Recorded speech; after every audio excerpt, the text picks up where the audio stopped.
जगद्गुरु तुकाराम महाराज की जय। सद्गुरु गंगागिरी महाराज की जय।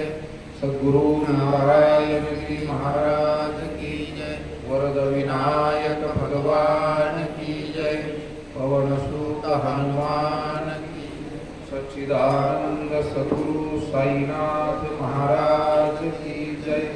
सब संतन की जय। म्हणोनी जाणतेनो गुरु भजिजे, तेने कृतकार्य होईजे। जैसे मूळ सिंचने सहजे शाखा पल्लव संतोषती। माऊली ज्ञानेश्वर महाराजांच्या ज्ञानेश्वरी ग्रंथातील पहिल्या अध्यायातील प्रस्तावना स्वरूप ज्ञानोबारायांनी जे सर्व देवतांचं चिंतन केलेलं आहे, पहिल्या अध्यायामध्ये सर्वप्रथम माऊली ज्ञानेश्वर महाराजांनी गणपतीचं चिंतन वर्णन केलं आणि तदनंतर सद्गुरूंचं वंदन केलेलं आहे। त्या सद्गुरूंच्या श्रद्धेसाठी वापरलेली ही ओवी, ज्ञानोबारायांच्या अंतःकरणातला प्रगट झालेला भाव म्हणजे ही 25व्या क्रमांकाची ओवी आहे। पहिला अध्याय 25व्या क्रमांकाची ओवी। या ओवीच्या माध्यमातून आपल्याला आज गुरुपौर्णिमेच्या निमित्तानं श्री गुरुचरणी हे भावपुष्प समर्पित करायचे। श्री वरदविनायकाच्या चरणी, पांडुरंगाच्या चरणी, माऊली तुकोबारायांच्या सकल संतांच्या चरणी ही सेवा आपल्याला समर्पित करायची आहे। तत्पूर्वी आज आपल्या श्री वरदविनायक सेवाधामामध्ये गुरुपौर्णिमेच्या निमित्तानं आपण हा छोटासा जो गुरु पादुका पूजन सोहळा या ठिकाणी आयोजित केलेला आहे।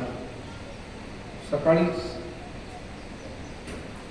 जिल्हा परिषदेच्या माजी अध्यक्षा सन्माननीय सौभाग्यवती शालिनीताई विखे पाटील यांच्या आणि उपस्थित भाविकांच्या हस्ते गुरुपादुका पूजन पार पडलेलं आहे। भगवान श्री वरदविनायकाचं पूजन झालंय, श्री हनुमानजींचं पूजन, त्याचप्रमाणे आज अत्यंत चांगला योगायोग आमच्या आध्यात्मिक वाटचालीमध्ये आपल्यासारख्या ज्या सर्व मंडळींचं एक अत्यंत चांगलं योगदान आहे, अशाच परिवारापैकी आमचे आदरणीय श्रीधरांना खर्डे पाटील आणि त्यांचा परिवार सातत्यानं वेगवेगळ्या सेवेमध्ये त्यांची मुलं, सर्व परिवार धार्मिक सेवेत सहभागी असतातच।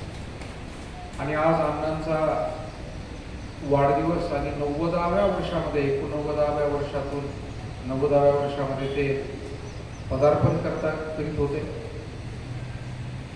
मला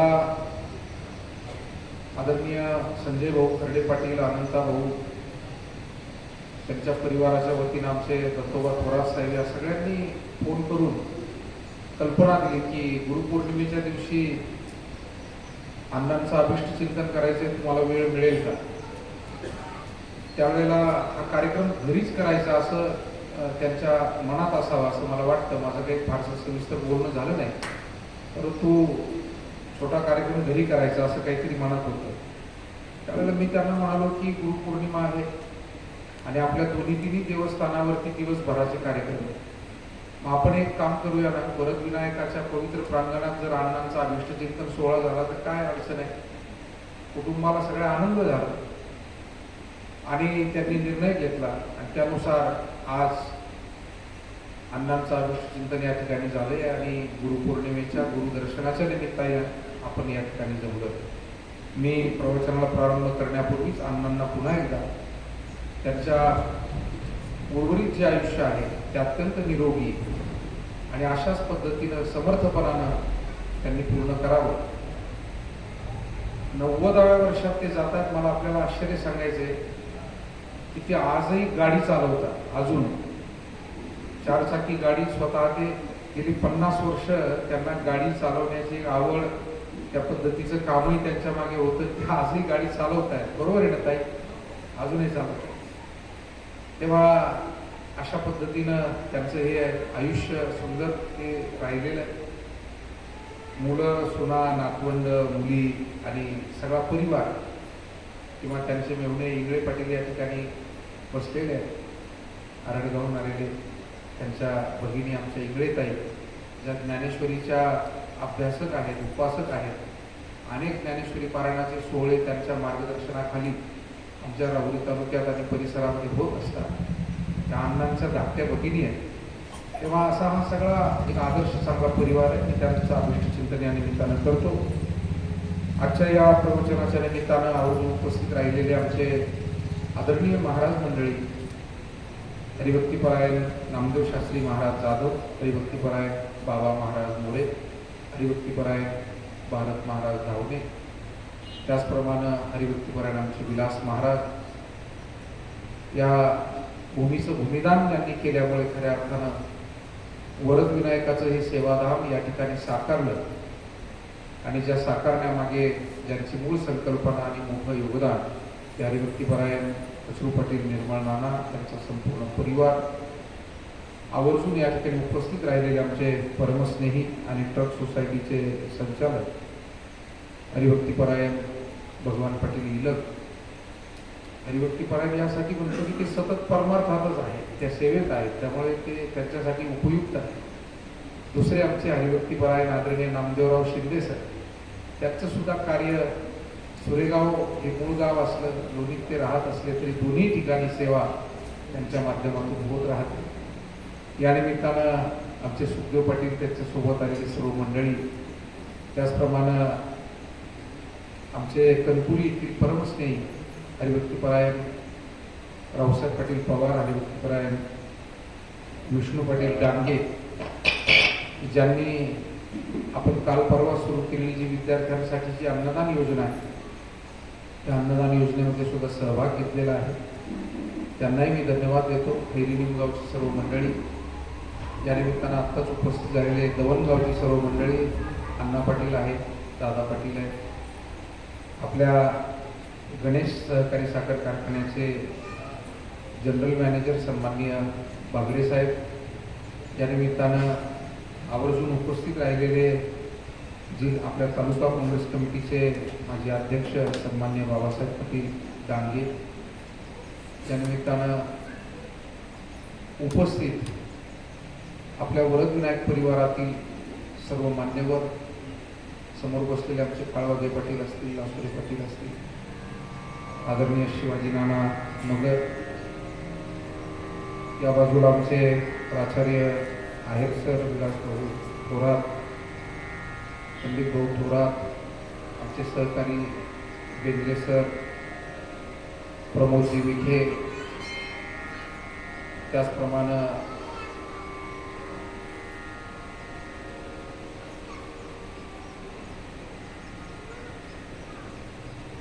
आमचे भाऊ पाटील असतील, कृष्णा महाराज मोरे असतील, आमची सर्व सहकारी मंडळी,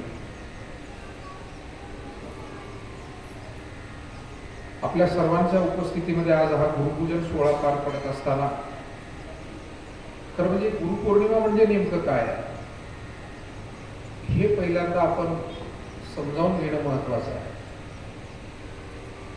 आपल्या भारतीय तत्व ग्रंथांमध्ये ज्यांनी महान ग्रंथ रचना केली ते ऋषी कुळातील प्रमुख ऋषी आणि एक महान ऋषी व्यास ऋषी होऊन गेलेले आहेत. आपण पारायणाला आरंभ करताना ज्या ज्या काही गोष्टींना वंदन करून पुढे जातो त्यामध्ये व्यासांना वंदन केलं जातं. नमोस्तुते व्यास विशाल बुद्धे फुल्लारविंदायतपत्र नेत्र येन त्वया भारत तैल पूर्ण प्रज्वालितो ज्ञानमय प्रदीपः. व्यास म्हणजे महान व्यापक ज्ञान भांडार ज्यांच्याकडे. व्यास शब्दाचा अर्थच होतो व्यापक आणि मोठा. म्हणून आपले भारतीय तत्वज्ञानाचे जेवढे ग्रंथ आहेत त्या ग्रंथ संपदेमध्ये व्यासांचीच ग्रंथ संपदा जवळजवळ अर्ध्याच्या वर आहे. महाभारताची रचना व्यासांनी केलेली आहे. महाभारताच्याच अंतर्गत गीता येते. त्याचबरोबर श्रीमद भागवत हे व्यासांनी शुकाचार्यांना सांगितलं. पुढे शुकाचार्यांनी ते परीक्षिती राजाला सांगितलं. आपल्या भारतीय तत्वज्ञान ग्रंथांमध्ये गीतेच्या अगोदर महत्व आहे ते उपनिषदांना, आणि उपनिषदांची रचना व्यासांनी केलेली आहे. अर्थात महाभारताची रचना केली म्हणजे गीतेची रचना सुद्धा, ती गीता शब्दबद्ध करण्याचं काम व्यासांनीच केलेलं आहे. 18 पुराणं व्यासांनी रचली. तेव्हा व्यास महर्षींचं हे अत्यंत व्यापक वाङ्मय आहे. आणि म्हणून आपल्या भारतीय ऋषी परंपरेला वंदन करण्याचा हा परंपरेचा दिवस आहे, की आमच्या या भारतीय परंपरेमध्ये जे ऋषी झाले, जे मुनी झाले, जे संत झाले, तत्ववेत्ते झाले, जे महात्मे झाले, या सर्व गुरु परंपरेला वंदन करण्याचा हा दिवस आहे. आपल्या भारतीय संस्कृतीमध्ये वेगवेगळ्या वैशिष्ट्यांची आठवण करून देण्यासाठीचे दिवस हे पूर्वीपासूनचेच आहे. म्हणजे निसर्गाची पूजा कोणत्या दिवशी करावी, वटसावित्री पौर्णिमा, पशुधनाची पूजा कोणत्या दिवशी करावी, मग ती गोवत्स द्वादशी किंवा बैलपोळा, वेगवेगळ्या या पद्धती आपल्याकडे. अलीकडे जगामध्ये वेगवेगळे दिवस साजरे केले जातात. म्हणजे पर्यावरण दिवस साजरा केला जातो, मातृदिवस, पितृदिवस साजरा केला जातो, शिक्षक दिन आपल्या देशामध्ये साजरा केला जातो. मला वाटतं या रचना अलीकडच्या आहेत, 100-200 वर्षातल्या या सगळ्या रचना आहेत. परंतु आपल्या भारतीय परंपरेमध्ये मात्र आपलं लक्ष या पवित्र आणि उदात्त गोष्टींकडे वेधलं जावं म्हणून काही परंपरा चालत आल्या. त्यातला हा परंपरेतला आजचा महत्वाचा दिवस म्हणजे गुरुपौर्णिमेचा दिवस आहे. आणि गुरु ही एक व्यक्ती नसून गुरु ही एक परंपरा आहे, गुरु ही एक विचारधारा आहे. या विचारधारेला हे वंदन आहे, या परंपरेला हे वंदन आहे. आपण आपल्या गुरूंना ज्या वेळेला पूजतो, आपण आपल्या गुरूंचं पूजन करतो, त्यांचे आशीर्वाद ज्या वेळेला घेतो, त्यावेळेला ते त्या परंपरेचं केलेलं पूजन आणि ते त्या परंपरेचे घेतलेले आशीर्वाद. तो महाराष्ट्रामध्ये सुद्धा ऋषी मुनींच्या नंतर माऊली ज्ञानेश्वर महाराजांनी ही परंपरा व्यापक केली आणि ती पुन्हा वारकरी संप्रदायाच्या रूपानं रूढ केली. या वारकरी संप्रदाय रूपी मंदिराचं वर्णन करताना संत बहिणाबाई असं म्हणतात, संत कृपा झाली इमारत फळा आली, ज्ञानदेवे रचिला पाया, उभारिले देवालया. मग पुढे नामदेवराय, पुढे नाथ महाराज, सावता महाराज, गोरोबा काका, सेना महाराज, चोखोबा राय, संत जनाबाई, संत मुक्ताबाई, सोपान काका आणि सर्व संत त्या काळची मंडळी, या सर्वांनीच या संप्रदाय रूपी इमारतीच्या उभारणीसाठी काय काय योगदान दिलं त्याचं वर्णन अभंगात आलेलंच आहे. आणि पुढे सांगितलं की तुका झाला असे कळस, भजन करा सावकाश, भजन करा सावकाश, तुका झाला असे कळस. जगद्गुरु तुकाराम महाराज या संप्रदाय रूपी मंदिराच्या कलशस्थानी शोभले. म्हणजे या परंपरेला या संतांनी अशा पद्धतीने वृद्धिंगत केलं. त्यानंतर पुढे संतश्रेष्ठ निळोबा महाराज असतील,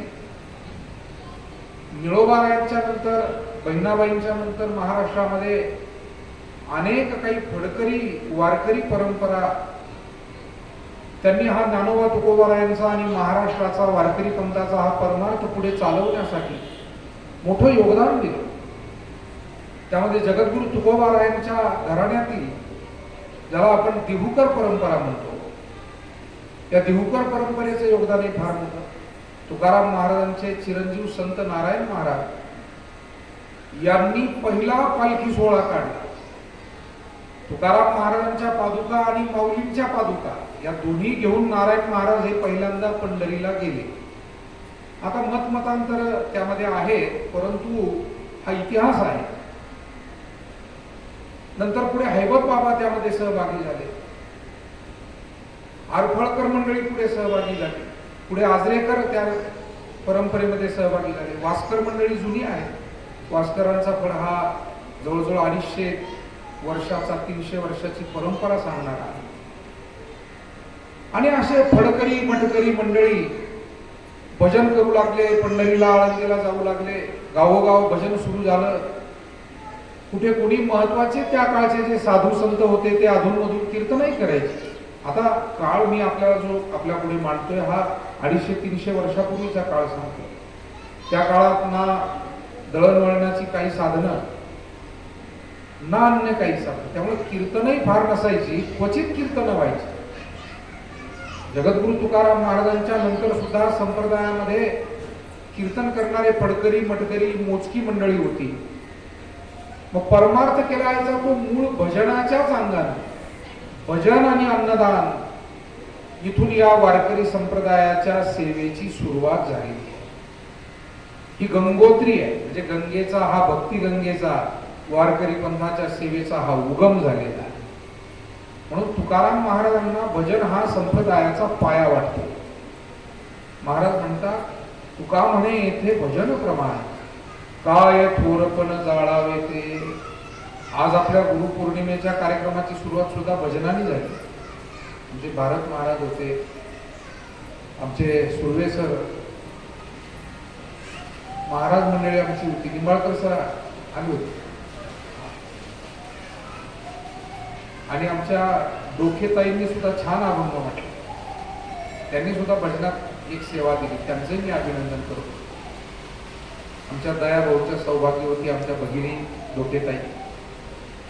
तेव्हा भजन महत्वाचं आहे, भजन महत्वाचं.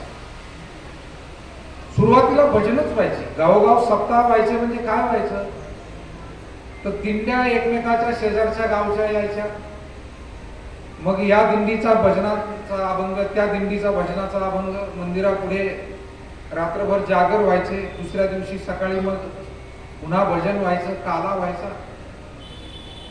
मोठा सविस्तर कार्यक्रम त्या काळी तो असायचा. आणि एकमेकांनी भजनाचाच आनंद घेऊन काल्याचा प्रसाद, कीर्तनाला कोणी उपलब्ध असलं तर कीर्तन, नसलं तर काल्याचा अभंग म्हणायचा आणि लाया मुरमुरे वाटायचे, त्याला जुनी माणसं उधळायचे म्हणायचे. असा तो सगळा कार्यक्रम पूर्वी चालाय. तेव्हा फडकरी मटकरी परंपरेमध्ये एक श्रेष्ठ परंपरा महाराष्ट्रामध्ये आहे, ती म्हणजे सद्गुरु गंगागिरीजी महाराजांची परंपरा.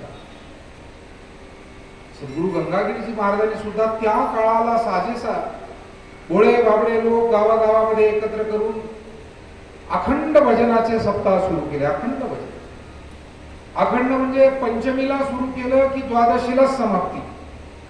8 दिवस त्याच्यात खंड नाही, त्याला म्हणावं अखंड.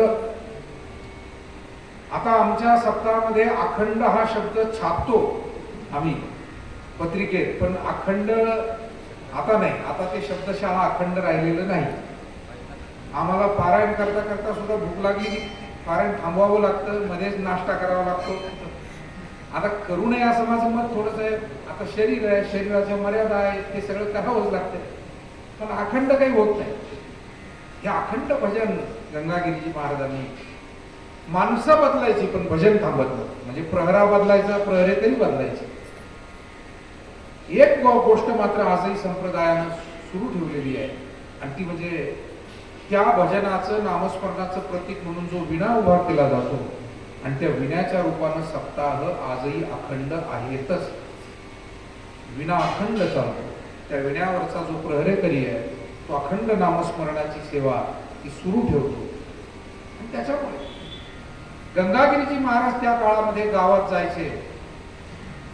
नागपंचमीचा श्रावण महिन्यातला सप्ताह तर त्यांनी सुरू केलेलाच होता, पण असे गावोगाव वेगवेगळे सप्ताह त्यांनी सुरू केलेले होते. अशा अनेक खाना-खुणा आणि त्याचे पुरावे आजही आहेत. आता इथे आदरणीय नामदेवराव शिंदे सर बसलेले सुरेगावकर. तर सुरेगावला आषाढ महिन्यामध्ये आषाढ वद्य षष्टी ते त्रयोदशी, बरोबर आहे ना सर? आषाढ वद्य म्हणजे आषाढी वारी करून आल्यानंतर दुसऱ्या पंधरवाड्यात आषाढ वद्य षष्टी ते त्रयोदशी असा त्यांचा सप्ताह असतो. आणि त्या सप्ताहाला जवळजवळ म्हणजे गंगागिरीजी महाराजांच्या सप्ताहाला जेवढे वर्ष झाले तेवढेच वर्ष त्याला झाले, 250 वर्ष. रुई आहे आपल्याजवळ, शिर्डीच्या जवळ रुई आहे. आता पंचक्रोशीतली बरीच मंडळी इथं बसलेली आहे. तर रुईचा सप्ताह सुद्धा गंगागिरीजी महाराजांनी सुरू केलेला. म्हणजे असे अनेक कार्यक्रम, अनेक सप्ताह त्यांनी त्या काळी सुरू केले. नंतरच्या काळामध्ये वारकरी संप्रदायातील एक महान वैष्णव संत सद्गुरू पूजनीय विष्णुपंत महाराज जोग यांच्याने गंगागिरीजी महाराजांची सुद्धा भेट झाली. जोग महाराज हे त्यावेळेला तरुण होते. अध्यात्माचा मूळचाच पिंड होता, घराण्यातली परंपरा होती आणि म्हणून पंढरीच्या वारीला त्यांचं येणं असायचं. वारीला आले कुस्तीचा आखाडा भरलेला होता. आपण हगामा म्हणतो, आखाडा म्हणतो. तर गंगागिरीजी महाराज सुद्धा कुस्तीगीर होते, पैलवान होते सुरुवातीला. तसंच जोग महाराज सुद्धा पैलवान आणि अत्यंत नामवंत पैलवान. अजूनही त्यांच्या नावाची तालीम ही पुण्यामध्ये आहे. मागे एका कार्यक्रमाला 2-4 महिन्यापूर्वी आम्ही गेलो होतो. आपल्या सगळ्या मंडळींनी तिथले फोटो कदाचित पाहिले असतील. जोग महाराज तालमी दर्शनाला आम्ही गेलो पुण्यात. जोग महाराज एक अत्यंत नामवंत मल्ल त्या काळातले. गंगागिरीजी महाराजांची त्यांची भेट अशी झाली की जोग महाराजांनी कुस्ती जिंकली होती आणि त्यांची एक मिरवणूक पंढरपुरात निघालेली होती. गंगागिरीजी महाराज समोरून आले, प्रदक्षिणेला चाललेले. गंगागिरीजी महाराजांना पाहिलं. जोग महाराज त्यांना जाणून होते. जोग महाराज आले, गंगागिरीजी महाराजांचं दर्शन घेतलं. गंगागिरीजी महाराजांनी जोग महाराजांचं अभिनंदन केलं आणि दोघांचा आध्यात्मिक संवाद त्या ठिकाणी झाला. मला असं वाटतं आध्यात्मिक विचार घेण्यासाठी कुठेतरी ध्यानस्थ मांडी घालूनच बसला आणि मगच अध्यात्माचा विचार मिळतो असं नाही. अध्यात्माचे विचार आमच्या संतांनी कधी कधी रागात आणि भांडताना सुद्धा दिले. मार्गदर्शन आहे. घरामध्ये आई बघा भांडे घासत असली तरी काहीतरी सांगत असते, धुणं धुत असली तरी मुलांना काहीतरी बोलत असते. अहो हे मार्गदर्शनच आहे. ही गुरु परंपरा जी आपल्याकडे सुरू होते ना, ती घरात मुळात आई, नंतर वडील आणि तिथूनच मग ही परंपरा, गुरु परंपरा सुरू. म्हणून आजचं गुरुपूजन करताना आई वडिलांचं पूजन हे सुद्धा गुरुपूजन आहे. सद्गुरूंचं पूजन हे गुरुपूजन आहे. ग्रंथांचं पूजन हे सुद्धा गुरुपूजन आहे. कारण ग्रंथ हे त्या संतांनी दिलेले विचार आम्हाला देतात आणि म्हणून ग्रंथ हे आमचं गुरुपद भूषवतात. सांगण्याचा भाव असा आहे की संतांनी मार्गदर्शन हे विविध पद्धतीनं, आता मी त्या विषयात गेलो, उदाहरण सांगत बसलो तर वेळ लांबत जाईल, म्हणून मी थोडा तो विषय पुन्हा माघारी आणतो. परंतु मार्गदर्शन हे वेगवेगळ्या पद्धतीनं कोणत्याही काळात होऊ शकतं. रस्त्यावर 2 संत उभे होते, गंगागिरीजी महाराज आणि सद्गुरू जोग महाराज. गर्दी होती आणि दोघांचा आध्यात्मिक संवाद. मला वाटतं सांगणाराचा मनातला कळकळीचा भाव जर असेल आणि ऐकणारा जिज्ञासू असेल तर मग बाजारात सुद्धा गुरु दीक्षा दिली जाऊ शकते. बाजारात सुद्धा गुरु दीक्षा दिली जाऊ शकते. गवळणींनी असंच विचारलं होतं की या सगळ्या संसाराच्या गोंगाटामध्ये आम्ही मार्गदर्शन घ्यायचं कसं. त्यावेळेला त्यांना मार्गदर्शन जे दिलं गेलं, त्यांनी जो अनुभव मग त्याचा घेतला, तो अनुभव असा होता की तुका म्हणे हासे जन नाही कानतये ठाई. मग त्या गवळणी अशा बोधावर आल्या की आता लोक टीका करतायत, लोक हसतायत, कुणी वेडवाकडं काही बोलतायत. कारण चांगलं काम करणाऱ्याला वेडवाकडं बोलणारे जास्त भेटतात. गावामध्ये एखादा दारू पिऊन चालला तर त्याला वेडवाकडं कुणी सहसा बोलत नाही. पण आमचा एखादा भजनी माळकरी जर समोरून आला, झालं का भजन, म्हणजे उपहासात्मक, उपरोधात्मक, काय म्हणतात पारायण तुमचं, म्हणजे त्या लोकांच्या बोलण्याचा भाव असा असतो की तुम्हाला दुसरा उद्योगच नाही, तुम्ही आता आमच्या ताई बसलेल्या आहे, त्यांना आम्हाला आणि इथे बसलेले आमची महाराज मंडळी सगळी आणि आपण सगळेच त्या अध्यात्मातल्या अनुभव आहे. एखाद्याला तर अन्नदान जरी केलं ना तरी लोक म्हणतात यांना काही उद्योगच नाही हो, हे सतत तेच करतात. म्हणजे यांना करायचं नाही, दुसरे केलेल्यांना ज्यांनी केलंय ते त्यांना योग्य वाटत नाही. तुकाराम महाराजांनी त्या गवळणींचा भाव व्यक्त केलेला आहे. तुका म्हणे हसे जन नाही कानत. एक गोष्ट नक्की आहे, सामाजिक सेवा, धार्मिक सेवा, कोणती आदर्श सेवा आपल्याला जर पार पाडायची असेल तर थोडस आजूबाजूच्या टीका टिप्पणीकडे दुर्लक्ष करून आपल्या हेतूला समोर ठेवून शुद्ध अंतकरणानं आपली सेवा आपण करत राहिली. आणखी एक कवळण आहे, दंत धावनाचा मुखा माझी हात. बसा या समोर, समोर समोर या. दंत धावनाचा मुखा माझी हात, वाद्य वाजती नाईके जन्मात, करी श्रवण श्रीकृष्ण वेणू गीत, स्वामी तुकयाचा पुरवी मनोरथ. वाद्य वाजती नाईके जन्मात, याच्यासाठी हे प्रमाण मी सांगितलं. जन्मात वाद्य म्हणजे संसाराचा हा सगळा कोलाहल, त्याला वाद्य शब्दाने तुकोबारायांनी आपल्या पुढे मांडलं. संसारातल्या या सगळ्या घटना, त्या घटनांचे उमटणारे जे पडसाद, त्याच्यातून संसारात निर्माण होणारा जो नेहमीचा गोंधळ, हे एक प्रकारचं संसाराचं वाद्यच आहे. आता तुकाराम महाराज वाद्य म्हणले ना, आपण तुंतुन म्हणतो. आता शब्द पटला का? आता हा आपल्या कानावरचा शब्द आहे. काय तुंतुन लावलं बुवा तुम्ही, नाही का? तसं तुकाराम महाराज या अभंगात म्हणले, गवळणींचा मनातला भाव असा होता की वाद्य वाजती नाही के जन्मात. तेव्हा मार्गदर्शनच घ्यायचं असेल तर ते मार्गदर्शन चालता बोलता सहजपणे जीवनामध्ये मिळत राहतं.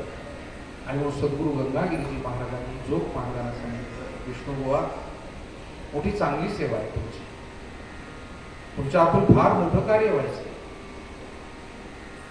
कुस्ती हा एक चांगलाच छंद आहे, पण आता याच्यात अडकून पडता येणार नाही. काही गोष्टी चांगल्या असल्या तरी एखाद्या माणसाची पात्रता जर मोठी असेल तर त्यानं त्या मोठ्या दिशेनं वाटचाल करावी, छोट्या गोष्टीत का गुंतून पडावी? मला सांगा, एखादा माणूस जर आपल्या जीवनामध्ये अधिकार पदावर जाण्याच्या पात्रतेचा असेल, आमच्या ग्रामीण भागामध्ये अनेक मुलं मुली IAS IPS होतात, त्यांची ती पात्रता. मग त्यांनी त्या दिशेने जर झेप घेतली तर ते निश्चित तिथे जातात. मधल्या प्रतिबंधात अडकू नये. मला वाटतं जीवनामध्ये आपण प्रत्येकानेच आपल्या क्षमतेवर बऱ्याच वेळेला अन्याय केलेला असतो. आपण स्वतः जर आपल्या जीवनाकडे थोडंसं सिंहावलोकन करून पाहिलं, आपल्या जीवनाकडे मागे वळून पाहिलं, तर आपल्या असं लक्षात येतं की नाही, याच्यापेक्षा अजून चांगलं करण्याची क्षमता माझ्यामध्ये होती, पण माझा असा असा असा या कामात असा वेळ बराचसा वाया गेला. पण आता तो गेलेलाच असतो, त्याला काही करता येत नाही. मग एक गोष्ट करता येते की जो उरलेला वेळ आहे तो मात्र कसा चांगला पद्धतीने आपल्याला घालवायचा. तुकाराम महाराज म्हणले, जे आयुष्य गेलं त्याची कधी चिंता करत बसू नका, पण जे उरलंय त्याचा सदुपयोग केल्याशिवाय राहू. दिलाया काळे अवकाश, नाही पावले आयुष्य नाश, कार्याकारण उरले शेष, गेले ते भूस जावो परते. तेव्हा या काळानं अवकाश आम्हाला दिला, याचा अर्थ आम्हाला अजून जिवंत ठेवलंय, जगण्याची संधी दिली. महाराज त्यालाच अवकाश म्हणतात. जीवन आणि मृत्यूच्या मधला काळ हा अवकाश. आणि म्हणून हा जो जीवन आणि मृत्यूच्या मधला काळ आपल्याला मिळाला आहे, हा जो अवकाश मिळालेला आहे, हे जे जीवन जगण्याची संधी आपल्याला मिळालेली आहे, या संधीचं सोनं करणं हे आपल्या जीवनाचं काम. आणि म्हणून आपल्या जीवनामध्ये आपण प्रत्येकाने नेहमी सामान्य गोष्टीत गुंतण्यापेक्षा काही विशेष आपण जर करू शकत असेल तर त्याकडे लक्ष द्यावं आणि त्यामध्ये जास्तीचा वेळ आपण द्यावा. मग ती आध्यात्मिक सेवा असेल, कुटुंबाचं जडणघडण असेल, सामाजिक सेवा असेल, या चांगल्या कामासाठी, नाहीतर मग विचाराकरिता वाया जाय काळ लटिकेते मुळे फजितीचे व्यर्थच विचार करत बसला. दोघ जण सकाळपासून तिसरा प्रहारपर्यंत गप्पा मारत बसले, उपवाशी. भाकरी नाही, तुकडा नाही, जे गप्पा रंगल्या. एक म्हणायचा मनमोहन सिंगच्या काळात चांगलं होतं, दुसरा म्हणायचा मोदीच्या काळात लईच चांगलं चालतं. दोघांच्या गप्पा. एक त्या विचाराचा समर्थक होता, एक ह्या विचाराचा. दोघं मित्र होते आणि दोघांच्या गप्पा. एक म्हणायचं नाही हेच जास्त चांगलं होतं, दुसरा म्हणायचा हे जास्त चांगलं आहे. आणि असं करता करता दोघांची जनावरं ताणलेली घरी, त्यांना पाणी पाजायला कोण नाही. मला असं वाटतं मोदी मनमोहन सिंगच्या वर बोलत बसण्यापेक्षा आपलं कर्तव्य काय हे पाहणं. आपल्या शेतात दारे धरायचे राहिले, आपल्या जनावराला पाणी पाजायचं राहिलं, आपल्याला बाजारात जाऊन यायचं होतं ते राहिलं, मुलाचं काही कागदपत्र ऍडमिशनचे होते ते राहून गेले, घरात कोणाला दवाखान्यात न्यायचं होतं ते राहून गेलं, सकाळचं पाया पडायचं होतं देवाचं ते राहून गेलं, थोडं कुठं आश्रमात जाऊन यायचं. मग देव धर्म कुटुंबाच्या या सगळ्या जबाबदाऱ्या सोडून दिल्या आणि अनंत वाचाळ बरळती. म्हणून मला असं वाटतं इथं बसलेली सगळी खूप कर्तबगार माणसं आहेत, पण अपवादानं अशी माणसं आपल्याला अवतीभोवती गावात घरी कुठेतरी दिसत असतात की जे नुसते बोलण्यात पटाईत असतात. म्हणून वाया वेळ घालवू नये. मिळालेला वेळ. गंगागिरीजी महाराजांनी जोग महाराजांना सांगितलं, महाराज कुस्ती तुम्ही जिंकला, मोठा पैलवान हरवला, दुपटीचा पैलवान, पण तरी सुद्धा यापेक्षा आता मोठं काम तुम्हाला करायचं आहे, तुमच्या हातून ते परमेश्वराला करून घ्यायचं आहे. त्यामुळे त्याच्याकडेच आता अधिक लक्ष द्या आणि या काळरूपी पैलवानाला पराभूत करा. बाकी हे साधे पैलवान तर आता तुमच्या पुढे कुणी टिकाव धरूच शकत नाही, पण काळाला पराभूत करा आणि अध्यात्म मार्गातच आता हेच तुमचं ध्येय आहे. मला असं वाटतं की मुळातच ज्वलनशील पदार्थ असावा आणि त्या ज्वलनशील पदार्थाला अग्नी भेटावा आणि मग जसे एक संमेलन त्या ठिकाणी होतं, कापुराची वाती उजळली ज्योती ठाईची समाप्ती झाली तैस. हरिपाठात माऊलीने दिलेले हे उदाहरण आहे.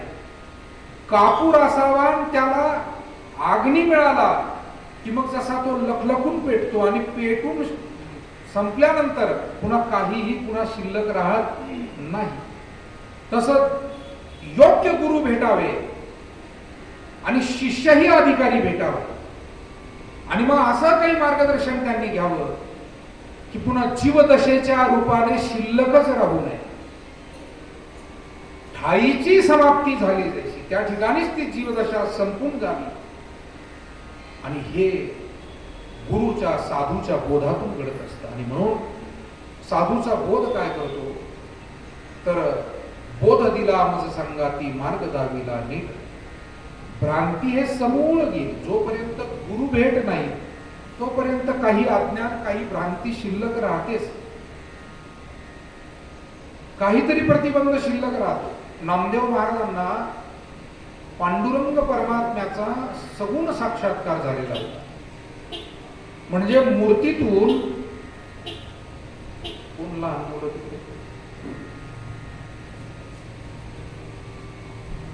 मूर्तीमधून चैतन्य तत्व जे आहे ते प्रगट व्हायचं आणि नामदेव महाराजांशी त्या पांडुरंगानं बोलावं, त्यांच्यासोबत जेवावं, त्यांचा नैवेद्य खावा. इथपर्यंत त्यांची भक्तीची उंची होती. पण तरी सुद्धा मूर्तीतला देव जसा कळावा तसा मूर्तीतलाच देव या सगळ्या चराचरात व्यापलेला आहे हाही कळावा. वासुदेव सर्वमिती समहात्मा सुदुर्लभ. गीतेमध्ये म्हटलं हे समस्त ही श्री वासुदेव ज्ञानोबारायवर ऐसिये प्रतिती रसाचा ओतला भाव म्हणून भक्ता माझी राव आणि ज्ञानिया तुझ. हे जगत वेगवेगळ्या पदार्थांनी बनलेलं आहे असं म्हटलं जातं. पण संतांच्या दृष्टीने जर विचार केला तर संत म्हणतात हे फक्त परमात्म्याच्या शक्तीनं बनलेलं आहे. विज्ञान त्याला वेगवेगळी नावं देतं. हे वेगवेगळे घटक या जगताच्या निर्मितीला कारणीभूत आहेत. पण विज्ञानापेक्षा यांची सखोल मार्गदर्शन अध्यात्म करतं आणि म्हणाले या सगळ्या पदार्थांनाही निर्माण करायला परमात्म तत्व कारणीभूत आहे, जेणे हे विश्व निर्मियले महर्षी देवा स्थापिले, 21 स्वर्गा ते धरियले सत्ता मात्रे आपुलिया. म्हणून हे समस्त जग ब्रह्मरूप आहे, ईश्वररूप आहे हे कळायला नामदेवरायांना तरीही अजून वेळ होता. देव जेवत होता, देव बोलत होता. आणि मग एकदा सर्व संत एकत्र बसले आणि गोरोबा काका तिथे आले. गोरोबा काकाच्या हातात थापटणं होतं. थापट म्हणजे ते मडक्याला हाणून पाण्याचं लाकूड त्यांच्या हातात. मुक्ताईनं विचारलं, काका हे कशाचं लाकूड आहे? म्हणे हे थापटणं आहे मुक्ताई. मडके भाजून झाले की मग कोणतं मडकं व्यवस्थित भाजलं कोणतं नाही भाजलं हे यांनी पाहावं लागतं. म्हणाले मग इथे भरपूर मडके जमले, जरा कोण कच्चं पक्क जरा शोधा. मला वाटतं कच्चं आणि पक्क शोधण्यासाठी अधिकार मोठा असावा लागतो. परीक्षा घ्यावी, पण परीक्षेसाठी परीक्षक हा नेहमी मोठा असावा. परीक्षार्थीपेक्षा परीक्षक काय पाहिजे? म्हणजे 10वीच्या मुलांची परीक्षा घ्यायची तर परीक्षा घेणारे जे शिक्षक जे गुरुजी ते त्यापेक्षा अधिक तज्ञ आणि अधिक मोठी डिग्री त्यांच्याकडे, ज्ञान त्यांच्याकडे असलं पाहिजे. आता बऱ्याच वेळेला जगामध्ये अशा अनेक परीक्षा घेतल्या जातात, म्हणजे ज्याला सारेगम पधनिसा माहित नाही तो म्हणतो आजचं भजन पडलं, तुला काय डोंबलं कळतंय? अरे तुला डोंबलं कळतंय का त्यातलं पडलं? मला माणसांच्या गमतीच वाटतात. माणसं गप्पा मारायला लागले की गप्पा रंगल्या की ते कोणत्या विषयावर बोलतील आणि कशावर टीका करतील याचं काही भान. मला वाटतं आपल्याला ज्या गोष्टीतलं, आता माझ्यासारखा एखादा माणूस व्यापार शेती याच्याविषयी बोलायला लागला तर नाही जमणार. मला शेतीत किती कळतं, मग मी तुमचं ऐकून घेतलं पाहिजे, तुम्ही जे सांगतात ते समजून घेतलं पाहिजे. पण माणसं गप्पात रंगली की अनधिकारानं कोणत्याही विषयावर काहीही टिप्पणी करतात आणि मग त्या माणसांच्या शब्दांना किंमत राहत नाही. आपल्या शब्दांची किंमत जर जपायची असेल तर ज्यातलं समजत नाही त्याच्यात बोलूच नका, तुमच्या शब्दावर किंमत येईल. पण कुठेही चर्चा निघाली की सुरू, म्हणजे काही माणसं सगळ्यांचा वेळ एकटाच खाऊन घेतो, दुसऱ्याला बोलूच देत नाही. राजकारणाचं काळा बरं, हा सोसायटीत नाही ग्रामपंचायतीमध्ये सुद्धा कधी निवडून आलेला नाही, तो राजकारणावरही भलताच बोलतो. व्यापाराचं साधी टपरी पण टाकली नाही, व्यापारावरही तोच बोलतो. शेतीचं असलेली विकून टाकली, शेतीचं तोच सांगतो, उसाला खत कोणतं घालावं. काय माणसं जगामध्ये. आणि म्हणून आपल्या शब्दांची किंमत आपणच वाढवायची असते. आणि ती कशी वाढते? जे समजतं त्याच्यातलं सुद्धा मोजकं बोलावं आणि जे समजत नाही त्याविषयी बोलूच नाही. या 2 गोष्टी आपण पाळणं फार महत्वाचं. जे समजतं त्याच्यातलं सुद्धा मोजकंच बोलावं. आणि म्हणून खऱ्या अर्थानं आपल्याला कच्चं आणि पक्क ठरवायचं असेल तर परीक्षक मोठा. गोरोबा काका हे महान संत होते, साक्षात्कारी संत. त्यांचा तेवढा अधिकार होता. वारकरी पंथामध्ये कर्मयोगी संत जे जे झाले, सेना मार्गाने काय करावं, केश कर्तनाचं काम. पण साधुत्व किंवा संतत्व हे त्याच्या बाह्य परिस्थितीवर अवलंबून नाही, हे आपल्या संत चरित्रावरून आपल्याला कळतं. कोणाचा व्यवसाय छोटा असेल, कोणाचं कुटुंब छोटं असेल, परंतु त्या माध्यमातून ते संत म्हणून कधी छोटे नव्हते. व्यवसाय छोटा असेल, संत म्हणून मात्र त्यांचं मोठेपण तितकंच. हे ज्ञानेश्वर महाराजांनी त्या काळी सगळ्यांना पटवून दिलं. ज्ञानोबारायांचं हृदय का मोठं आणि त्यांना माऊली सगळे का म्हणत होते? सर्वांना सामावून घेणं आणि सर्वांना घेऊन चालणं. सर्व जाती धर्मातली 52-53 संत मंडळी त्यावेळी होती. नाही तर जगाचा एक नियम आहे, एखाद्याला मोठेपण मिळालं की तो दुसऱ्यांना आणखी लाथाळतो आणि आणखी त्यांना छोटं ठरवत राहतो. परंतु वारकरी संप्रदाय आपल्याला जे शिक्षण देतोय, जो बोध देतोय तो असा आहे की सर्वांचा सन्मान करत पुढे चला. कोणाचा अवमान करून, कोणाला हीन लेखून तुम्हाला वारकरी होता येत. इथे तर पाया पडे जन एकमेका, ही भावना इथली. आणि म्हणून गोरोबा काकांना मुक्ताईनी सांगावं, कोण कच्चं पक्क आहे पा, कोण कोण बसलं होतं. अहो ज्ञानेश्वर महाराजही होते ना तिथे, निवृत्तीनाथ महाराजही होते, सोपान काकाही होते, नामदेव महाराजही होते, सावता महाराजही होते. तिथे सर्व संत होते आणि काकानी प्रत्येकाच्या डोक्यात ते थापटणं हाणत निघाले. कोणी काही बोललं नाही. परंतु नामदेव महाराजांचा नंबर आल्यावर नामदेव महाराज म्हणाले, काका हाणायचं तर हाना, पण मला जरा 2 शब्द बोलू द्या. म्हणजे काय म्हणायचंय नामदेव महाराज? अहो, अतिथी देवो भव आपली संस्कृती आहे. आम्ही अतिथी म्हणून इथे आहोत सगळे, आणि तुम्ही खुशाल लाकूड मारता. आता लाकूड मारणं हे कोणता पाहुणचार, हे कोणता अतिथी पूजन? हे बोलणं सुरू असताना संतांमध्ये कुजबूज सुरू झाली. म्हणाले, आत्ताच्या या सगळ्या तपासणीमध्ये एक निष्पन्न झालंय की एवढं एक मडकं कच्चं आहे, बाकीचे भाजलेले आहेत. मला वाटतं भाजणं शब्दाचे बरेच व्यापक अर्थ आपल्याला पाहतो. भाजणं म्हणजे त्याला स्वतःला चटके सोसून पुन्हा कार्य कामात ते आलं पाहिजे. म्हणजे एकतर तुडवून घ्यायचंय, मळवून घ्यायचंय, भाजवून घ्यायचंय, आणि एवढ्या प्रक्रियेतून गेल्यावर शेवटी कामात यायचंय, तर त्याला योग्य म्हणा. काही जर तुडण्यातच ती माती नसली तर ती पुढे चाकावर जात नाही. चाकावर गेली पण आकारालाच जर आली नाही तर ती माती उपयोगाला येत नाही. आकार दिला पण भाजण्यातून जर का सुटली कच्चं राहिलं तर मग मात्र शेवटी कामात येत नाही. मला वाटतं निदान बालपणात तरी मार्गावर यावं. आता समजून घ्या मला काय बरं. नाही बालपणात समजा बालपणीच सर्वज्ञता वरिता याते. इथे बसलेले अनेक मंडळी असे आहे की मायबापांच्या संस्कारामुळे, गुरुजनांच्या आशीर्वादामुळे बालपणापासूनचीच वारकरी आणि सेवेत आहेत. आपण बहुधा सर्व मंडळी. पण काहींना नाही, बालपणी नाही सुचलं, निदान तरुणपणी तरी आध्यात्मिक आणि चांगल्या विचारांकडे यावं. बरं नाही तरुणपणी, निदान मग आता ग्रस्ताश्रमात पदार्पण केलं, प्रौढपण. आता चाकावर चढल्यावर तरी निदान आकार यावा. काहींना तिथे गेल्यावर सुद्धा आकार येत नाही, ते तिथेही वाकडे तिकडेच, आकाराला येतच नाही. बरं ठीक आहे, चाकावरून काढलं जे काही ते गाडगं मडकं जे तयार केलंय, आता भाजण्यात तरी ते टिकावं ना. मला वाटतं निदान भाजण्यात म्हणजे शेवटच्या काळात तरी ते योग्य ठरावं. म्हणजे निदान म्हातारपणात तरी, बरोबर आहे की? चला आता आपलं म्हातारपणच झालंय आणि मग कशाला काढायची माळ? कोरोना झाला काय आणि काही झालं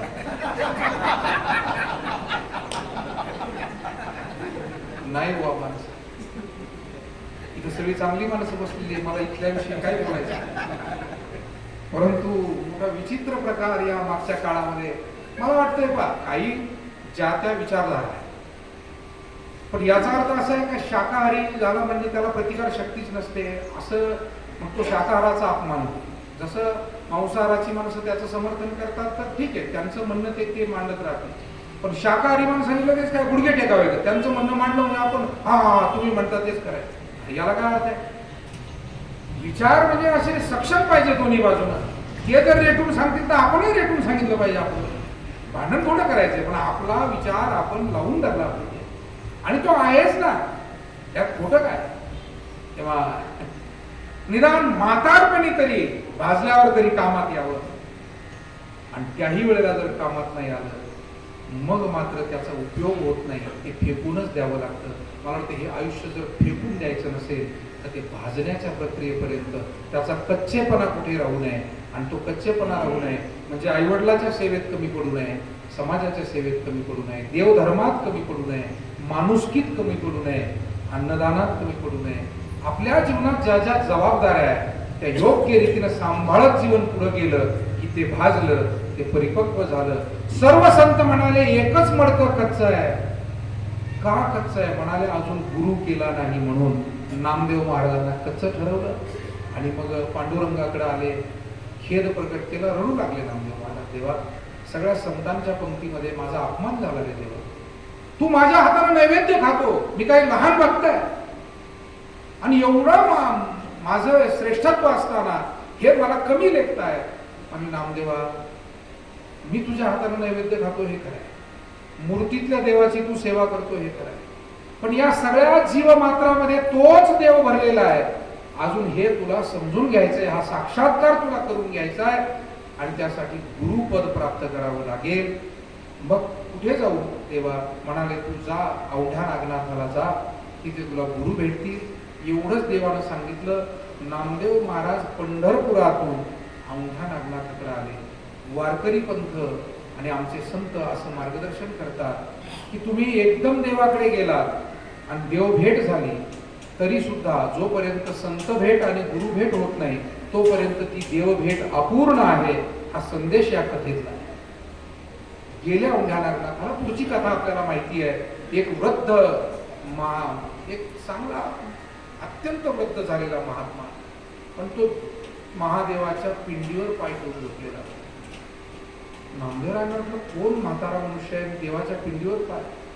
म्हणाले म्हातारपणामुळे दिसलं नसेल, चक्कर आली, पडले असतील, आपणच यांचे पाय उचलून बाजूला ठेवू. आणि म्हणून नामदेवरायांनी ते पाय धरले आणि त्या वृद्ध व्यक्तीचे पाय बाजूला करायला लागले. असं घडलं म्हणतात तिथे की तिथेही एक पिंड पुन्हा त्यांना दिसली. दुसरीकडे पाय करायला गेले, तिथेही पिंड. आणि मग नामदेवरायांनी ते पाय बाजूला न ठेवता त्या पायावर आपलं मस्तक ठेवलं आणि विचारलं की महाराज, हा काय चमत्कार मी पाहतोय, मला मार्गदर्शन द्या, आपण कोण? त्यावेळेला त्याने सांगितलं बाबा माझं नाव विसोबा आहे आणि देवाने तुला माझ्याकडेच पाठवलेलं आहे. अरे जसा मूर्तीत देव असतो, मूर्तीतला देव आपल्याला भक्ती करण्यासाठी सोपं व्हावं, सुलभ व्हावं म्हणून अनिली रूपा ही बळे करुणी खेळे हरिदासी, आला नावा रूपा तुका म्हणे झाला सोपा. पण मूर्तीतल्या देवाबरोबर प्राणी मात्रात देव आहे, माणसात देव आहे, सर्व जीव मात्रात आणि कणाकणात देव आहे. सर्व घटी राम देहा देही एक, हा उपदेश नामदेवरायांना केला. नामदेवरायांनी विसोबा महाराजांची काही काळ सेवा केली, काही दिवस ते तिथे राहिले, काही मार्गदर्शन घेतलं आणि मग नामदेवराय पुन्हा पंढरीत आले. आणि पंढरीत आल्यावर जे घडलं ते आपल्याला ठाऊक आहे की नामदेवरायांनी द्वादशीचं पारणं सोडण्यासाठी, पांडुरंगाला नैवेद्य करण्यासाठी चपात्या केल्या होत्या, भाकरी चपात्या आणि डाळ शिजवली होती. तेवढ्यात एक कुत्रं आलं आणि त्या चपात्या 4-2 तोंडात घेतल्या आणि ते पळायला लागले. नामदेवरायांनी पाठीमागे तुपाची वाटी घेतली, त्या कुत्र्याच्या मागे मागे चालू लागले. म्हणाले पांडुरंगा, मी ओळखलंय तुला, आता तू माझी परीक्षा घ्यायला आलेला आहे की मी गुरु घरी जाऊन आलोय, आता माझ्यात काही बदल झाला की नाही. मला वाटतं काही बदल हे काही टप्प्यावर अपेक्षित असतात. वयाच्या काही टप्प्यावर काही बदल अपेक्षित असतात. वयाच्या टप्प्यावर माणूस बदललाच पाहिजे आणि नाही बदलला तर मग लोक आणखी एक शब्द आहे त्याला पोरगळ बारगळ म्हणतात. काय म्हणतात? माणसामध्ये तो पोक्तपणा, तो शांतपणा, तो व्यापकपणा आलाच पाहिजे वयामानाच्या टप्प्यावर काही गोष्टी. तसं जीवनात काही जबाबदाऱ्या पडल्यानंतर सुद्धा काही बदल अपेक्षित असतात. ज्या वेळेला तुमच्या डोक्यावरचं वडिलांचं छत्र हरपतं त्यावेळेला मुलांवर एक वेगळी जबाबदारी येते पहा, आणि ती जबाबदारी जी माणसं घेतात ते धन्य आहे. ते आता वडील नाही आहेत पण मला आता ही त्यांची सेवा, मला हे त्यांची कुटुंबाची जबाबदारी आता चालू. काही जबाबदाऱ्या न कळत त्या काही शिकवल्या जात नाही, पुढून कायद्यानं बंधनकारक नसतात, पण त्या अनायासे आपल्याकडे त्या येत असतात आणि त्या आपण घ्यायच्या असतात. काही प्रसंगानुरूप त्या जबाबदाऱ्या, जसं बहिणीचं लग्न आलंय, ती एक जबाबदारी भावावर असते ना. बहिणीचं लग्न जमलं म्हणजे जबाबदारी भावावर आहे. मुलांची शिक्षण ही जबाबदारी एक असते. धार्मिक सेवा गावातील ही एक जबाबदारी असते. आई वडील वृद्ध झाले त्यांची सेवा ही एक जबाबदारी असते. आणि आता नाईलाजानं कोर्टाला त्यामध्ये बोलायची वेळ आली. या 4-2 वर्षात कोर्ट बोलायला लागले. अजून कधी कोर्ट बोललं नव्हतं आईबापांना सांभाळा, फक्त कीर्तनकारच ओरडत होते आईबापांना सांभाळा. पण आता 4-5 वर्षापासून अधून मधून कोर्टाचे जजमेंट यायला लागले. तशा पद्धतीच्या केसेस तिथे जायला लागल्या. तुम्ही वर्तमानपत्र वाचत असाल तर माझ्यापेक्षा जास्त माहिती तुम्हाला त्याबद्दलची असेल की कोर्टाला सांगावं लागलं मुलाच्या पगारातून इतका 30% भाग आईवडिलाला दिलाच पाहिजे. हे कोर्टाने दिलेले आदेश. आता आपल्याकडे सगळे आदेश धुडकावून लावण्याची परंपरा आहे, तेव्हा चांगली माणसं त्यांना कोर्टाच्या आदेशाची गरज नाही, ती आईबापाची सेवा करतातच आहे. आणि ज्याला करायचीच नाही ते कोर्टाच्या ह्याच्यातून एक पळवाट काढल्याशिवाय राहणार नाहीत, हे मात्र नक्की आहे. तेव्हा त्या बाबतीत काय बोलायचं? ज्याला करायची त्याला कोर्टानं सांगायची गरज नाही. कोणा साधूनही सांगायची गरज नाही, तो त्याच्या मनानंच ती सेवा. तेव्हा काही जबाबदाऱ्या, काही बदल हे त्या त्या काळात अपेक्षित असतात. तसं नामदेवराय गुरु बोध घेऊन, गुरु दीक्षा घेऊन आलेले होते आणि त्याच्यानंतर काही जबाबदारी त्यांच्यावरती नक्की पडलेली होती. आणि म्हणून आजवर त्या पुत्र्याला पुत्र म्हणून पाहणारे नामदेवराय आज पांडुरंग म्हणून त्याला पाहू लागले. मला असं वाटतं की गुरु काय देतात, तर गुरु आपल्याला दिशा दाखवतात. गुरु आपल्याला दिशा दाखवतात. ते योग्य काय आणि अयोग्य काय याचा परिचय आपल्याला ते करून देत असतात.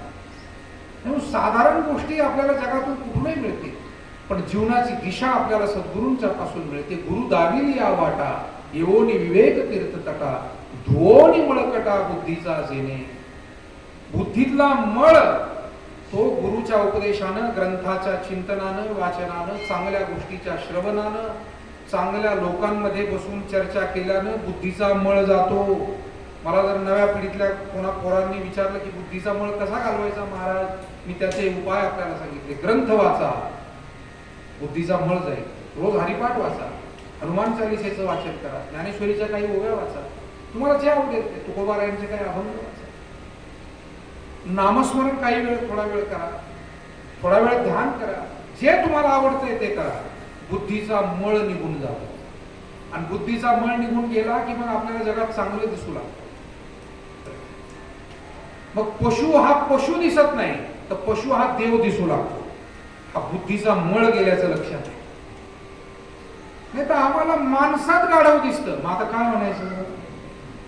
नाथ महाराजांना गाढवात देव दिसला आणि आम्हाला माणसात गाढव दिसतो. काही माणसं याला गाढव म्हण, त्याला गाढव म्हण, याला दिवसभर कोणाला कोणाला गाढव म्हणत फिरत राहतात. म्हणजे काय, मला नाही वाटत की ती सगळी माणसं गाढव असतील. पाहणाऱ्याचा चष्मा पुसून घेतला पाहिजे, दुसरं काय. यांच्या बुद्धीतला मळ, दृष्टीतला दोष तो गेला पाहिजे. तो जोपर्यंत जात नाही तोपर्यंत जगात चांगल्यात चांगलं दिसणं ही तर चांगलीच गोष्ट आहे, पण वाईटात चांगलं ज्या दिवशी दिसू लागेल त्या दिवशी समजायचे बुद्धीचा मळ पूर्ण गेला. वाईटातही चांगलं, वाईटातही चांगलं. याच आपल्या प्रवरा कारखान्यावरती, पद्मश्री विखे पाटील कारखान्यावरती सद्गुरू नारायणगिरीजी महाराजांना बोलावलं. त्यावेळेला एक वयस्कर तमासगिरीण होत्या विठाबाई भाऊमांग, त्यांना सुद्धा बोलावलं होतं सत्काराला. असा एकत्र कार्यक्रम खासदार साहेबांनी वेगवेगळ्या क्षेत्रातल्या कष्ट ज्यांनी घेतले वेगवेगळ्या क्षेत्रात त्या लोकांचे सत्कार पद्मश्रींच्या त्या जयंतीच्या निमित्ताने करण्याची पद्धती, पुरस्कार देणं, सत्कार करणं. त्यावेळेला नारायणगिरीजी महाराजांच्या भाषणातले उल्लेख मला काही वडीलधाऱ्या, मी त्यावेळेला नव्हतो, पण काही जाणत्या वडीलधाऱ्या मंडळींनी मला चर्चेतून त्यावेळेला ते सांगितलेलं आहे.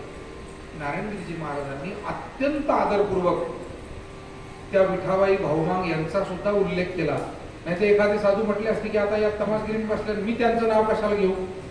माणसं फार संकुचित असतात. तुम्हाला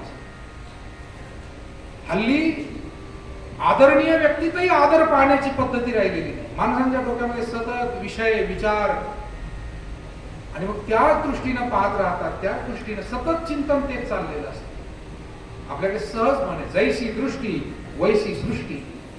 आणि म्हणून ग्रंथांची कृपा आणि गुरुची कृपा प्राप्त झाली केव्हा समजावं, ज्यावेळेला दृष्टीतला दोष जाईल, ज्यावेळेला बुद्धीतला मळ निघून जाईल आणि आपल्याला समोरच्या एखाद्या वाईटातलंही एखादं चांगलं जर दिसू लागलं. मी नेहमी एक गोष्ट सांगत असतो, आता वेळ वाढत जाईल पण 2-5 मिनिटात थांबतो. श्रीकृष्ण आणि अर्जुन दोघं फिरायला निघाले होते. सकाळची वेळ होती, प्रातःभ्रमण, मोठा निसर्गरम्य परिसर होता. एक पाऊलवाट होती, दोघे चाललेले होते आणि तेवढ्यात रस्त्याच्या कडेला एक कुत्र मेलेलं असावं 4-2 दिवसापूर्वी. मेलेल्या कुत्र्याची दुर्गंध सुटलेली होती. माशा तिथे घोंगावत होत्या, कावळे वगैरे काही पक्षी त्याचं मांस तोडत होते. आणि श्रीकृष्णानं त्या मेलेल्या कुत्र्याकडे पाहिलं. आता त्याचं सगळं मांस वगैरे तोडलेलं होतं, पण त्याचा जबडा असा तिथे पडलेला होता आणि ते दात चमकत होते त्या कुत्र्याचे. श्रीकृष्ण अर्जुनाला म्हणाले, अर्जुना, अरे या कुत्र्याचे दात काय चमकतायत बघ. अर्जुन काय बोललाच नाही, कारण दुर्गंध एवढा येत होता की बोलण्याची परिस्थिती नव्हती. जरा पुढे गेले आणि मग अर्जुन म्हणायला लागला, देवा मला खरंच कधी कधी प्रश्न पडतो, तुम्ही खरंच देवा आहात का? बऱ्याच लोकांना असे प्रश्न पडतात,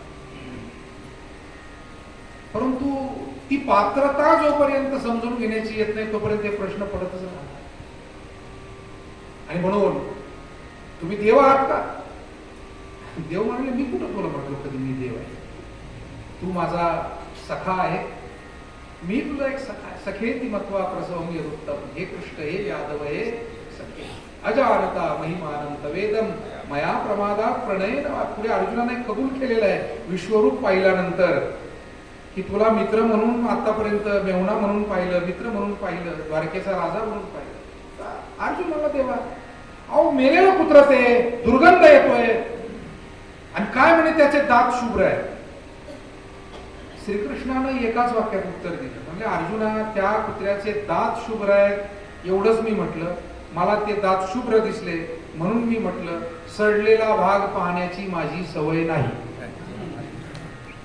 याला म्हणावं बुद्धीतला दृष्टीतला दोष झाला. तेव्हा वाईटातही चांगलं पाहण्याची ज्या दिवशी दृष्टी येईल त्या दिवशी आपलं ग्रंथ वाचन कारणी लागलं, आपलं नामस्मरण, आपलं ध्यान, आपल्या वर झालेली गुरुकृपा ही सार्थकी लागली, दुश्मनाचंही भलं व्हावं असं मानणारी आपल्यासारखी अनेक माणुसकीची माणसं आम्ही रोज समाजात पाहतो. हा तोच प्रकार आहे जे आपल्या दुश्मनाचं सुद्धा वाईट चिंतित नाही, त्याचंही भलं असावं, त्याचंही चांगलं व्हावं. मला वाटतं हा खरा अंतःकरणाच्या शुद्धतेचा परिचय. तुका म्हणे चित्त करारे निर्मळ, येवो निगोपाळ राहे. आणि निर्मळ चित्त गुरुकृपेनं होतं, हे गुरूंनी दिलेल्या साधनेतून होतं, नामस्मरणातून होतं, सेवेतून होतं. आपण सेवा करत राहावी. मायबापो आपल्या वाट्याला जी आली, कुणी देवपूजा करत असेल, कुणी झाडझूड करत असेल, कुणी ग्रंथ वाचन करत असेल, आपल्या वाट्याला जी जी सेवा देवाची येईल आणि आपल्या घरातही जी जी ईश्वराची सेवा असेल, वडीलधाऱ्यांची सेवा असेल, आपण करत राहावी. मग हे निर्मळत्व आपल्या अंतःकरणात हळूहळू हळू तयार होत जातं. आणि एवढं निर्मळत्व तयार होतं की मग एखाद्या मंबाजीने मारायला जरी उगारला तरी त्याविषयी फारसं काही वाटत नाही. त्याला म्हणावं निर्मळ चित्ते झाली नवनीते. त्या एखाद्या विसोबानं मधुकरी हिसकावून घेतली म्हणूनही काही वाटत नाही. शब्द एवढेच बाहेर पडतात की किंबहुना सर्व सुखी पूर्ण हो नीती लोकी. ज्या ज्ञानोबा रायांचं मधुकरी मागून आणलेलं पीठ हिसकावून घेतलं काही त्यावेळेचा द्रोह करणाऱ्या मंडळींनी, पण माऊली असं कधी म्हटले नाही की भाविकांचंच बरं व्हावं, नास्तिकांचं अकल्याण व्हावं. माऊली येतात आईचं प्रेम सर्वांवर सारखं असतं. एखादं मूल कर्तबगार असलं, हुशार असलं तरी त्याच्यावरही तेच प्रेम, एखादं थोडंसं उन्हाळ असलं तरी त्याच्यावरही तेच प्रेम. आई कधीही वेगळी वागू शकत नाही.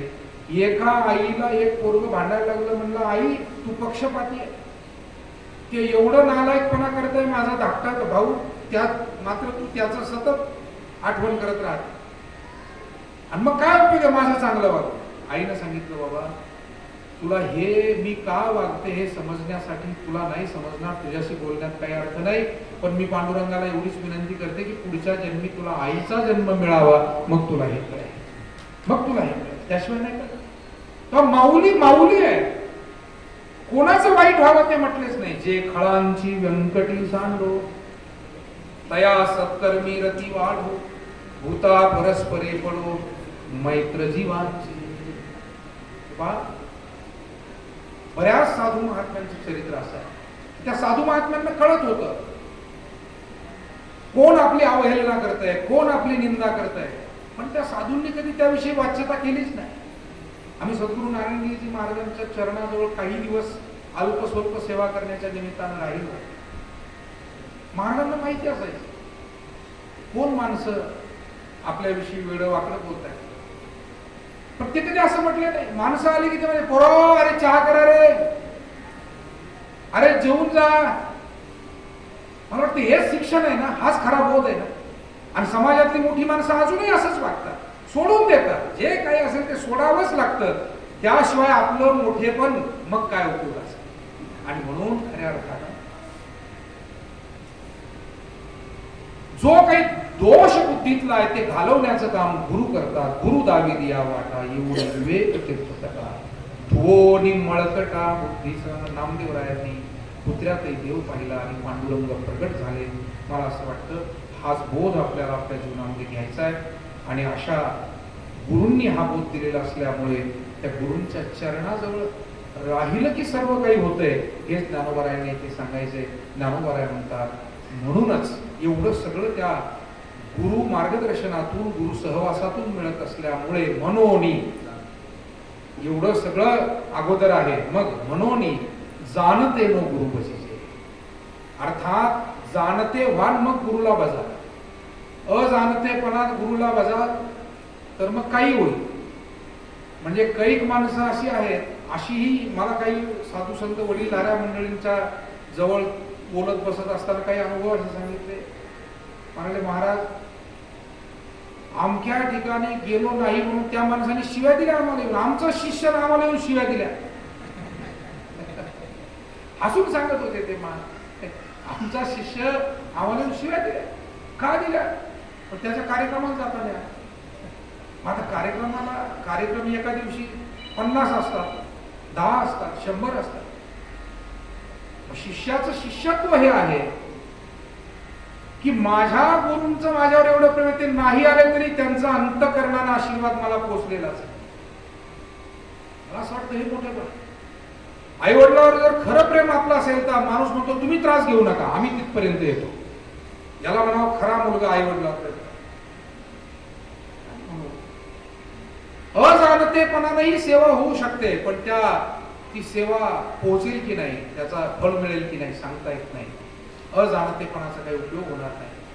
अजाणतेपणानं साधू आशीर्वादच देतील, पण त्याचा लाभ त्या साधकाला किती घेता येईल हा खरा प्रश्न. अर्जुनानं देवाला जाणलं होतं आणि दुर्योधनानं देवाला जाणलं नव्हतं. या अजाणतेपणाचा इतका परिणाम होतो. या अजाणतेपणावर जर बोलायचं, आता जाणते नो त्याच्यावर बोलायचं म्हटलं तर बरंच लागेल पुढे. देव दोघांनाही भेटला होता, दुर्योधनालाही भेटला आणि अर्जुनालाही भेटला. फक्त एक जाणता होता आणि दुसरा अजाणता होता. उपयोग काय झाला सांगा. मग त्या काळी ज्ञानोबाराय सुद्धा अनेकांना भेटले असतील, सर्वांना समजले का? नाही, ते काहींना समजले. ज्ञानोबाराय कोण आहेत हे त्या काळची जी काही संत मंडळी, त्या काळचे जे कोणी भाविक भक्त त्यांना समजले. निवासामध्ये ज्या वेळेला ज्ञानेश्वर महाराज आले, अनेक प्रेत यात्रा चालली. प्रेत यात्रा चालली, कुणी एक बाई दर्शनाला आली, रडत रडत माऊलींनी आशीर्वाद दिला. अखंड सौभाग्यवती भव किंवा अष्टपुत्र सौभाग्यवती भव. बाई अधिक रडू लागली, कारण जी प्रेत यात्रा चालली तिच्या पतीची होती. मग आता काय करायचंय? त्यावेळेला ज्ञानोबाराय स्तब्ध उभे राहिले. शब्द तर गेला मुखात, माझी असत्यवादाचे तपवाचा केले बहुत. ते कधी असत्य जीवनात त्यांच्या मुखातून गेलेलं नाही. आणि आता हे असत्य कसं?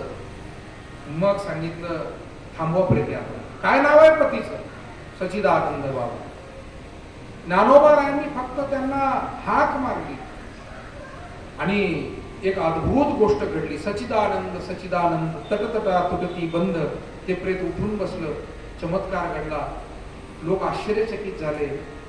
आश्चर्याच्या घटना आजही घडतात. कोविडच्या काळात सुद्धा घडतात. मृत म्हणून घोषित केलेले. मला वाटतं ही आश्चर्य काही तसं हे संत कृपेने घडलेलं त्यावेळेचं आश्चर्य होतं. आणि प्रेत उठून बसलं. पण मग मात्र त्यांनी ठरवलं की आता माऊली इथून आता स्मशानाकडे तोंड जायला होतं ना, आता पुन्हा घराकडे जातात.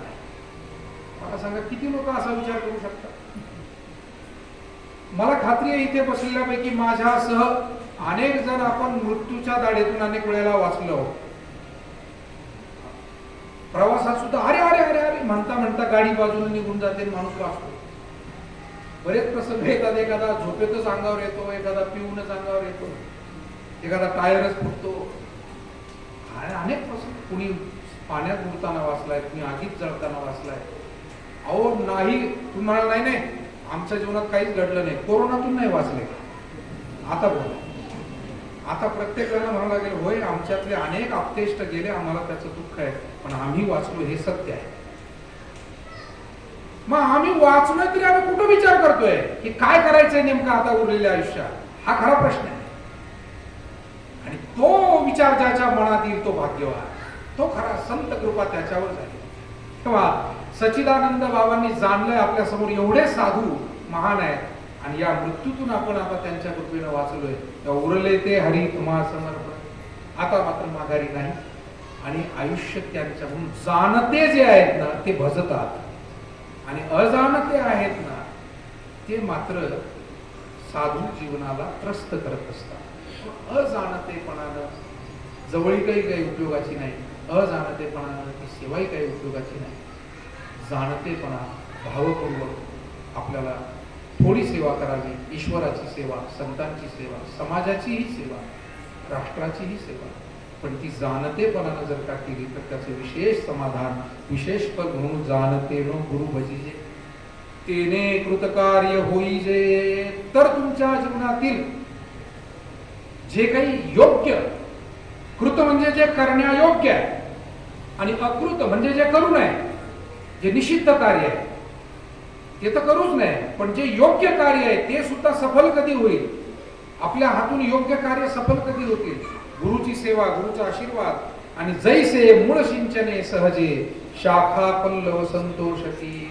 उदाहरण दिलं, झाड एखादं टवटवीत व्हावं वाटतंय तर नुसतं त्याच्या फांदीवर पाणी टाकून चालणार नाही, त्याच्या मुळाशी पाणी घालावं लागतं. तसं ईश्वर सेवेमध्ये गुरुची सेवा ही मुळाची सेवा आहे. बरं, या सबंध ईश्वर सेवेमध्ये गुरुची सेवा ही मुळाची सेवा आहे. एकदा का गुरु सेवा घडली की ईश्वराचीही कृपा आपल्यावर झाल्याशिवाय राहत नाही. आणि म्हणून त्या गुरुसेवेकडे आपल्याला लक्ष वेधून घेण्यासाठीची ही गुरुपौर्णिमा आहे. मी सुरुवातीला सांगितल्याप्रमाणे व्यास महर्षींपासून ते संत परंपरेपर्यंत ऋषी मुनी संत या सगळ्यांनी जो विचार दिला त्या विचारांचं पूजन करण्याचा आजचा हा दिवस आहे. ही सर्व जी परंपरा साधू संत ऋषी मुनींची चालत आली त्या परंपरेचं पूजन करण्याचा, व्यक्तीचं पूजन करण्याचा हा दिवस नसून त्या विचारांचं पूजन करण्याचा, परंपरेचं पूजन करण्याचा हा दिवस आहे. आणि आपण सगळे मिळून त्या पवित्र अशा परंपरेला आज वंदन करतो आहोत. त्या पवित्र विचारांचं अनुसरण करून या परंपरेचं पूजन या निमित्तानं आपण करतो आहोत. आणि म्हणून गुरु पौर्णिमेच्या या निमित्तानं ब्रह्मलीन पूजनीय सद्गुरू नारायणगिरीजी महाराज हे सुद्धा सद्गुरू गंगागिरीजी महाराजांच्या परंपरेतील, त्याचप्रमाणे सद्गुरू जोग महाराजांच्या परंपरेतील, माऊली तुकोबारायांच्या परंपरेतील, बंकट स्वामी महाराजांच्या परंपरेतील पुढचे एक मोठे साधू महात्मा होऊन गेले. आपलं भाग्य आहे की आपल्याला काही सहवास त्यांचा घडला, काही सेवाही अल्पस्वल्प प्रमाणामध्ये घडली. आणि त्या सेवेत आपल्याला जे काही त्यांचे आशीर्वाद मिळाले, मला असं वाटतं की त्या आशीर्वादावरतीच ही सर्व वाटचाल आपण करतो आहोत. सद्गुरू नारायणगिरीजी महाराजांच्या या गुरुपादुका पूजनाचा कार्यक्रम वर्धविनायक सेवाधामामध्ये संपन्न झाला. कोरोनाचा कालावधी आहे, अतिशय मोजक्या लोकांच्या उपस्थितीत हा कार्यक्रम करायचा असं नियोजित झालेलं होतं. त्या पद्धतीनंच या ठिकाणी हा कार्यक्रम आपण संपन्न केलेला आहे. या निमित्तानं आपण सर्व मंडळी आवर्जून या ठिकाणी उपस्थित राहिला. आमचे देठे महाराज असतील, नामदेव महाराज, बाबा महाराज, भारत महाराज, आमचे सन्माननीय वाणी पाटील असतील, या निमित्तानं उपस्थित झालेले आमचे बाबासाहेब महाराज वाळुंज असतील, मसे पाटील आहेत, त्यांच्या समवेत आलेले आमचे उस्मडे साहेब आहेत, आत्ताच या ठिकाणी उपस्थित झालेले हरिभक्तीपरायण सीताराम भाऊ घोष, आपल्या जिल्हा दूध संघाचे माजी अध्यक्ष आणि ज्यांच्या मार्गदर्शनाखाली त्र्यंबकराज स्वामींचा दिंडी सोहळा दरवर्षी मार्गक्रमण करतो ते सीताराम भाऊ या ठिकाणी आले. बाबासाहेबजी सांबारे त्यांच्या सोबत आलेली सर्व स्नेही मंडळी, आमच्या लोणी येथील आमचे परमस्नेही आणि या कार्यात सातत्यानं सहभागी सहयोग देणारे आमचे नंदू शेठजी राठी असतील, दिगंबरांना असतील, कनोलीकर आमचे बावड्या भाऊ, तुकाराम भाऊ, त्यांच्या सोबत आलेली सर्व मंडळी असतील. या निमित्तानं आवर्जून त्या ठिकाणी उपस्थित राहिलेले आमचे परमस्नेही विजयरावजी इनामके साहेब, गजाननराव, राजू भाऊ, आदरणीय जयसिंगांना, त्यांच्या सोबत आलेली सर्व स्नेही मंडळी, आमचे इंगळे पाटील, विलक पाटील, शिंदे सर, आवर्जून उपस्थित झालेले आमचे सन्माननीय कातोरे पाटील, त्यांच्या सोबत आलेली सर्व मंडळी निमगावची, त्याचप्रमाणे बागडे साहेब असतील, दांगे पाटील असतील, इकडे गौरवजी देवकर साहेब असतील. आता बऱ्याच वेळेला मास्कमुळं काही काही ध्यानातही येत नाही, परंतु आपल्या सर्वांच्या प्रती अतिशय मोठा आदर आहे. इकडे आमची दवणगावकर मंडळी बसलेली आहेत, गावोगावची अनेक वडीलधारी मान्यवर मंडळी या ठिकाणी आहेत. अनेक माता भगिनी यांनी मास्क वापरलाच पाहिजे. अजूनही आपल्याला गर्दीत ज्या ज्या वेळेला आपण जाऊ त्यावेळेला त्याचं पालन करावंच लागेल, कारण आकडे संपलेले नाही आहेत, पेशंट संपलेले नाही आहेत आणि त्याच्यामुळे आपल्याला काळजी घेतच पुढे गेल्याशिवाय पर्याय नाही. तेव्हा उपस्थित सर्व मान्यवर मंडळी आपण जी या ठिकाणी उपस्थित झालात, आपलं सर्वांचं या सेवाधामाच्या वतीनं अंतःकरणपूर्वक मी स्वागत करतो. आमच्याहून आमचे कोळसे सर आहेत, अच्युतराव आहेत, त्यांच्यासोबत आलेले आमचे चाचा जाधव आहेत, सर्व स्नेही मंडळी आहेत. सर्वांचंच या ठिकाणी मी मनपूर्वक स्वागत करतो. आमचे जुने जाणते, मी अण्णा कधी येऊन बसले पाहिलंच नाही, आदरणीय सोळके अण्णा या ठिकाणी उपस्थित झाले आणि आपण सर्वजण आलात. गुरुपूजनाचा हा कार्यक्रम संपन्न झालाय. आता जवळजवळ इथे स्टेजवर आपल्याला 2 तास होत आले. पहिला कार्यक्रम जो आदरणीय श्रीधरांना खर्डे इथं माझ्या शेजारी बसलेले आहे,